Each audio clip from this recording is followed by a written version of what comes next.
Think meditation is hard? Do me a favor.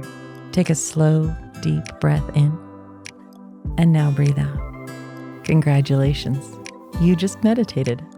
Hi, I'm Krystal Jakosky, and this is Breathe In, Breathe Out, a weekly mindfulness and meditation podcast for anyone ready to own their own shit and find a little peace while doing it. Welcome to this episode of Breathe In, Breathe Out. It's all about sharing and selfishness. And I know that sounds weird, and yet I tell you that if we all learned how to share to be selfish, we'd be much happier people. So enjoy the listening. And if you'd like to contribute to receive even continued great content, then find the link in my bio. Thanks much. Hello and welcome back to Breathe In, Breathe Out. I'm Krystal Jakosky, your host, and this is a good one.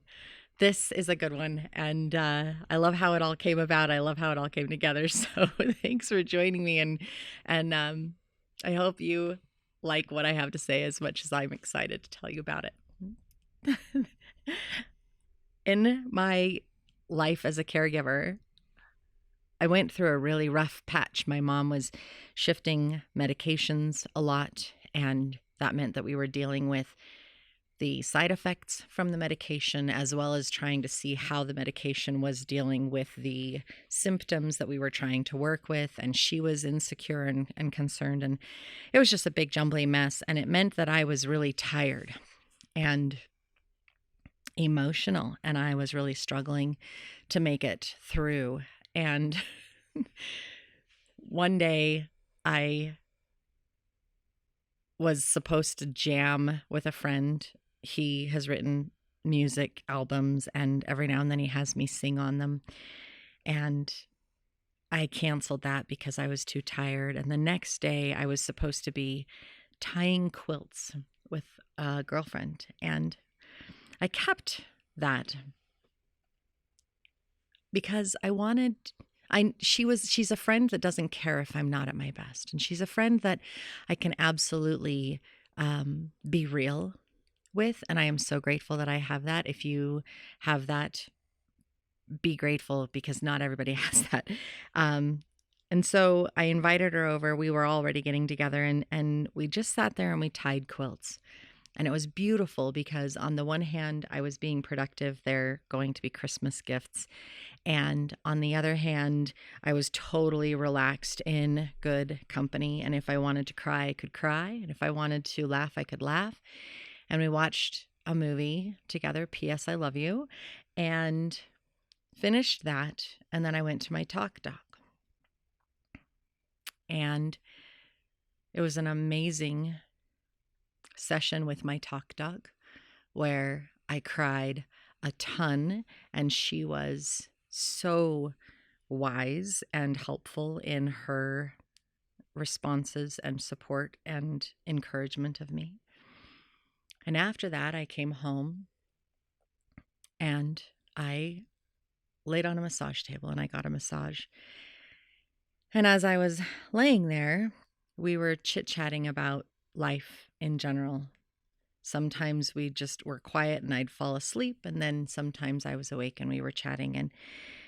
And in one point, we were talking about the sacred circle that I hold here at the Beam and Bell, and we were talking about the Death Cafe, where we have coffee, tea, and cake and talk about all things death. And we were just talking about things that I enjoy, and the idea that maybe I would want to start volunteering somewhere, because she was talking about volunteering like at a children's home or something. And so we kept talking about things that buoy us up, and I started to laugh. She's working on a muscle, and it was not a good muscle. It hurt, and my response to the pain was giggling and laughing. And then I was reminded of a girlfriend when I was like, I don't know, 15, 20 years ago, when I still went to church. And she came into church and she sat down next to me, and out of her purse, her church bag, she pulls this little snack size Ziploc baggie. So a small Ziploc baggie of these Easter treats that I really like. They're the Cadbury they're the little eggs that have chocolate in the middle and then a crunchy out coating kind of thing. And they're shaped like eggs. And I love these things. I absolutely love these things. But I never buy myself a bag because I would eat the whole damn bag in one sitting. I just can't stop myself. So, and she knew this, and she hands this bag to me, and it's before the sermon and whatnot has started. And she leans over and she says, "I just want you to know I am sharing to be selfish." And I looked at her a little bit cross-eyed and I was like, "You're doing what?" She said, "I'm sharing to be selfish. I am giving you this much, the tiny little snack size bag, so that I can keep the rest of the bag to myself." It's delightful. I absolutely love it. I think it's fantastic. I'm sharing to be selfish. And as I was laying on that massage table that day, and we were talking about volunteering and we were talking about what I do, I realized that that is like a motto for my life. I like to share to be selfish. I shared tying a quilt and watching a movie with a girlfriend because it helped her. She needed to get out of the house. But in the same aspect, it helped me because it filled my soul knowing that I could be so real and so raw with someone. I shared my time so that I could be selfish. When I go to the Death Cafe and we talk about all things, whatever comes up, I host them here. I share my space with these wonderful people in the LGBTQ plus community and their allies.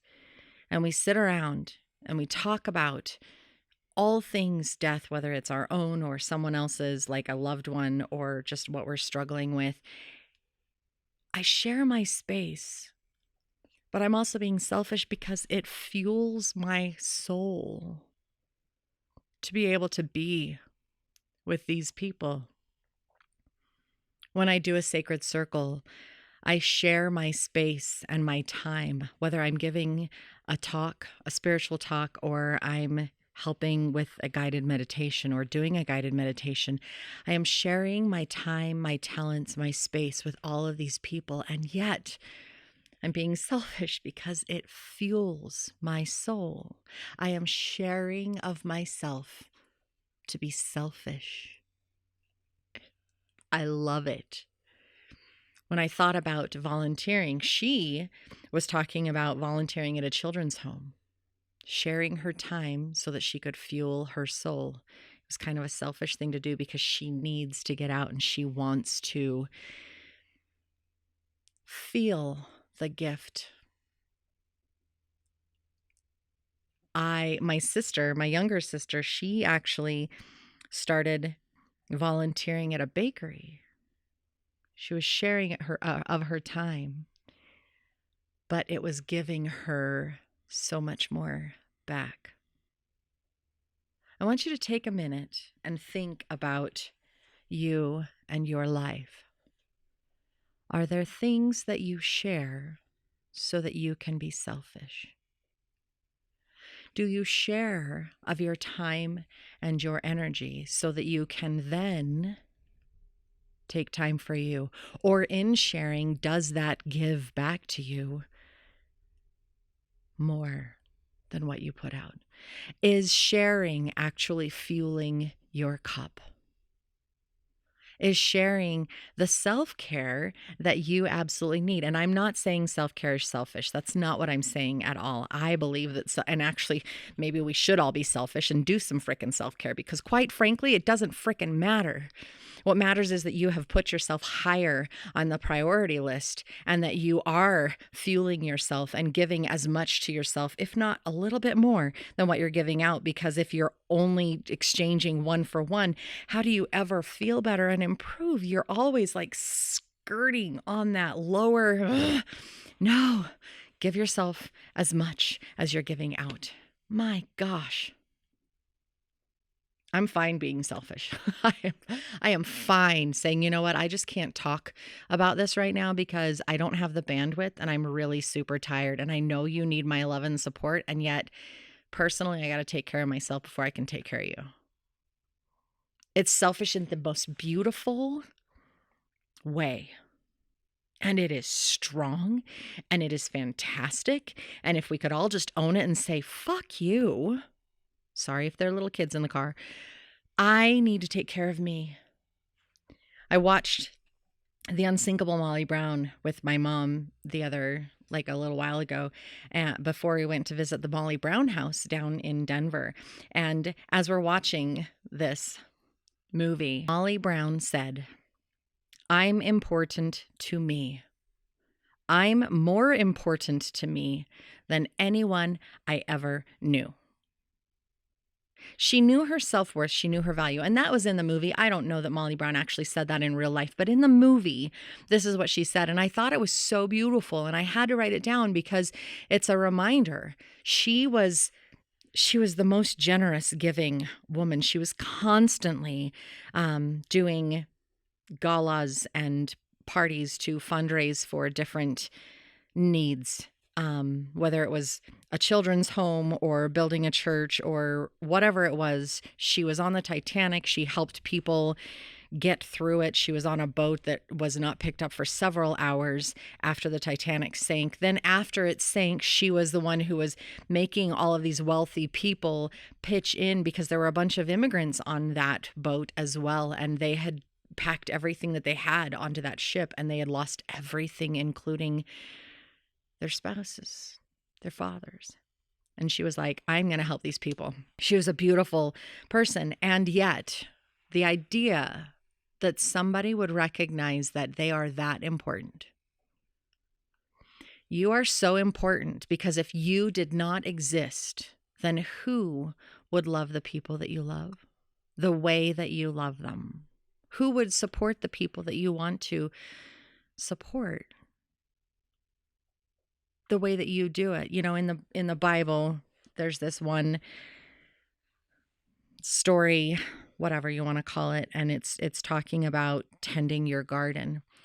And this is one of the ones that I pay attention to because my world, the people that I come across, the people that I get to associate with or touch, that is part of my garden.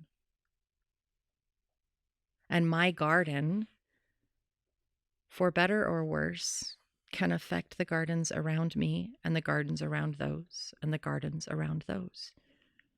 If I let my garden go to seed, and then you have those little flowers that have all the little seeds on it like a dandelion, and then they float, you can affect gardens miles and miles away.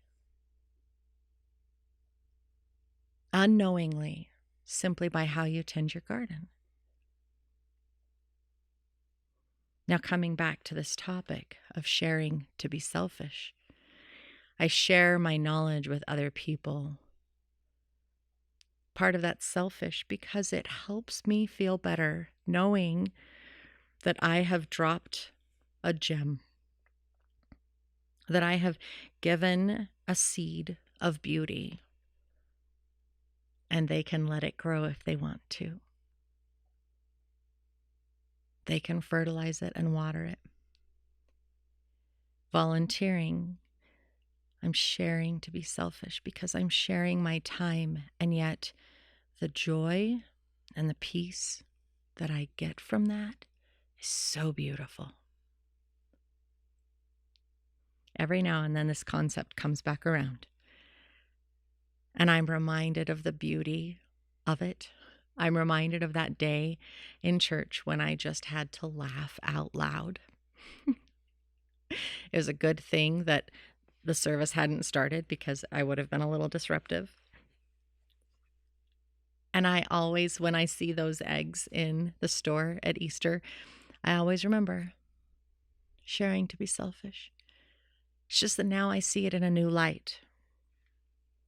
Sharing my time, sharing my talents, sharing my energy, sharing my gifts. And how does that support me? How does that help me grow? How does that make me be a better person? How does that fill my cup so that I can continue sharing and being selfish as well? Thanks for listening. Thanks for sharing your time with me. I hope that in sharing your time with me, you're a little selfish and you found a little gem, a little seed that you want to plant. And may that seed be the most beautiful plant, the beautiful flower, or maybe it's sweet potatoes or tomatoes or corn, something delicious that you can really chew on and bring within. I hope you have a wonderful day. I wish you the best. I send you my love, and I hope to see you again here next week on Breathe In, Breathe Out.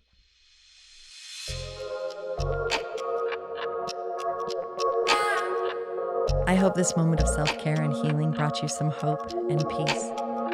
I'm Krystal Jakosky on Instagram, Facebook, and YouTube, and I hope you check us out and follow along for more content coming soon. I look forward to being with you again here on Breathe In, Breathe Out. Until next time, take care.